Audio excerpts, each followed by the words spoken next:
بسم اللہ الرحمن الرحیم۔ حدیث نمبر 22۔ قال النبی صلی اللہ علیہ وسلم لا يصف احدكم الدهر فإن اللہ هو الدهر۔ ترجمہ: نبی کریم صلی اللہ علیہ وسلم نے ارشاد فرمایا، تم میں سے کوئی زمانے کو برا نہ کہے کہ اللہ تعالیٰ ہی زمانہ کا مالک ہے۔ حدیث نمبر 23۔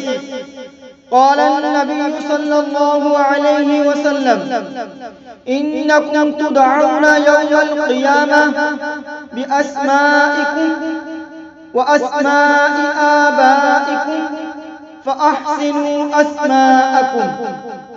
ترجمہ: نبی کریم صلی اللہ علیہ وسلم نے ارشاد فرمایا، قیامت کے دن تمہیں تمہارے اور تمہارے باپ کے نام سے پکارا جائے گا، لہذا اپنے اچھے نام رکھا کرو۔ حدیث نمبر 24۔ قال النبی صلی اللہ علیہ وسلم من کان ذا وجہین فی الدنیا کان لہ یوم القیامہ لسان من نار۔ ترجمہ: نبی کریم صلی اللہ علیہ وسلم نے ارشاد فرمایا، جو دنیا میں دو منہ والا یعنی چغل خور ہوگا، قیامت کے دن اس کی زبان آگ کی ہوگی۔